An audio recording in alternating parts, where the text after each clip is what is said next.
Bonjour et bienvenue pour cette deuxième partie de la série de vidéos Une semaine de dessin peinture. Si vous n'avez pas vu ma première vidéo, je m'appelle Clémence, je suis étudiante en école d'art. Initialement, j'avais prévu de faire une série de 2 vidéos, mais il s'est avéré que la première vidéo était trop longue et c'était pas très plaisant pour la regarder, donc j'ai décidé d'allonger le format et que ce soit au final 3 vidéos et que là cette vidéo ne soit que sur 2 jours au lieu de 4. J'espère que ça va vous plaire. Bon visionnage! Voici mon plan de travail. Donc en fait c'est une porte posée sur des tréteaux. Je commence avec une esquisse au crayon aquarellable. Comme ça, après, je vais pouvoir faire disparaître un peu les lignes que j'ai tracées quand je vais commencer à placer mes volumes en couleur. Et ça va m'éviter d'avoir des lignes qui sont trop visibles sous ma peinture.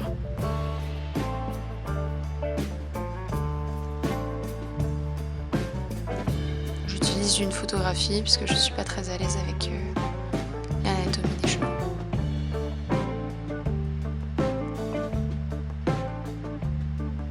Donc là, je commence à placer mes volumes à peu près, grossièrement, poser mes zones de couleur. Et donc pour les couleurs, j'utilise de la peinture acrylique.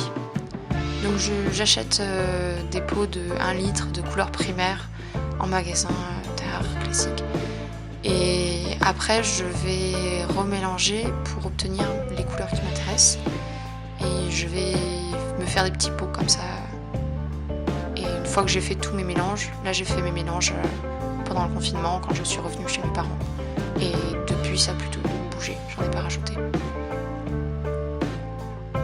Ça me permet de mieux visualiser en fait les harmonies de couleurs que je vais utiliser. Parce que j'aime bien faire des associations des fois un peu bizarres de couleurs et d'avoir directement mes couleurs sous les yeux, ça m'aide pour voir ce que je peux utiliser.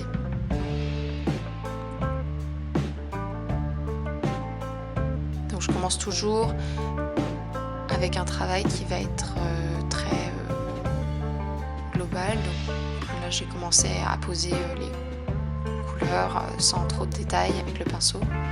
Et après je reviens sur des détails avec un pinceau plus fin. J'aime bien utiliser ce gros pinceau que j'ai acheté en magasin de bricolage. Déjà parce que ça fait des effets sympas avec l'eau. Et aussi parce que ça fait gagner du temps au niveau des aplats. Pour éviter d'utiliser un pinceau tout petit pour faire un aplat qui est très très grand. C'est mieux d'utiliser des plus gros pinceaux que des tout petits pinceaux.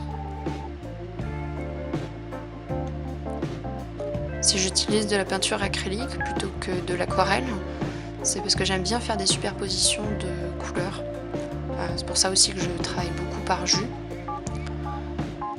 Et le problème c'est que si je fonctionnais de la même manière en superposant plusieurs couches de couleurs très très diluées d'acrylique, à l'aquarelle ça ne fonctionnerait pas parce que chaque couche va réactiver celle qui est en dessous. Donc je vais avoir mes couleurs qui vont se mélanger et non pas se superposer.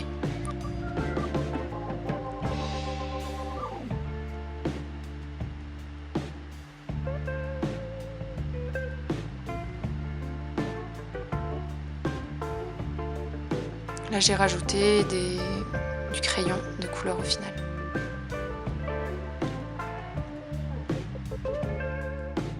Première balade où j'ai décidé que c'était une bonne idée, en fin de compte, de prendre un trépied pour faire des vidéos, plutôt que de les filmer avec l'appareil dans les mains et que ça tremble beaucoup.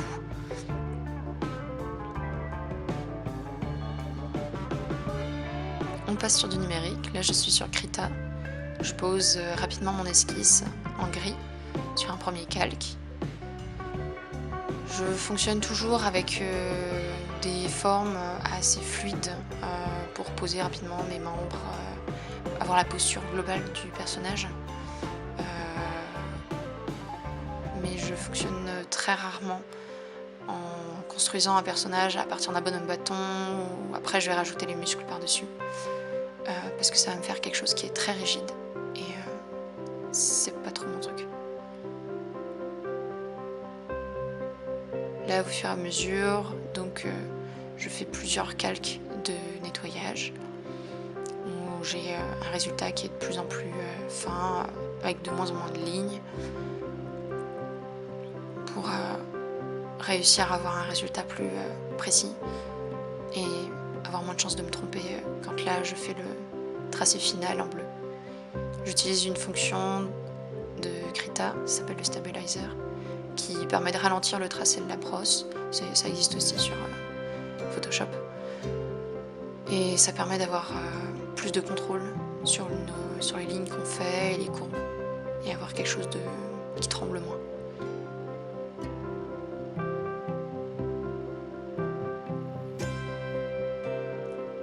Alors là, j'ai fait la grosse boulette de ma vie. Je me suis gourée de calque et du coup, j'ai fait mon esquisse en gris sur mon calque de clean. Du coup, il a fallu que je nettoie tout le gris qui était sur le mauvais calque. C'est un peu pénible. Là, j'ai fait un design qui est assez classique. Je vais pas chercher un truc très très poussé. Mais je voulais tester un nouveau style. Et du coup, je me suis un peu inspirée, surtout au niveau des jambes. Et avoir pas trop de muscles apparents, avoir quelque chose d'assez longiligne. Des personnages d'Osamu Tezuka.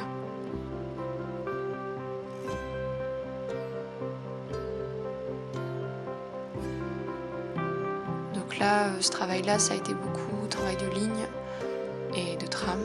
J'avais pas envie de faire un travail très texturé. Et je suis plutôt contente du résultat.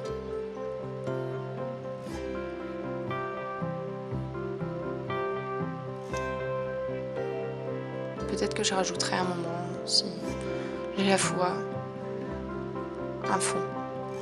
Je sais pas.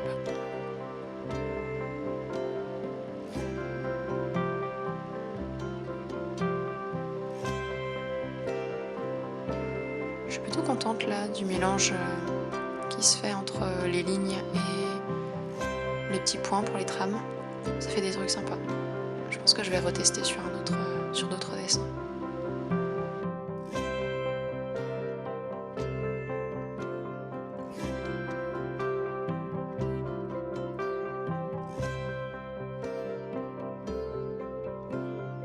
Et voilà, c'est fini pour la partie 2. J'espère que cette vidéo-ci n'était pas trop longue, qu'il n'y a pas eu besoin d'accélérer la vidéo pour la voir en totalité. Je vais essayer de poster la partie 3 d'ici à la fin de cette semaine, mais comme je pars pendant quelques jours, il va falloir que je réussisse à choper un ordinateur, donc c'est pas garanti. Sinon, je vous dis merci d'avoir regardé cette vidéo et à la prochaine fois, portez-vous bien.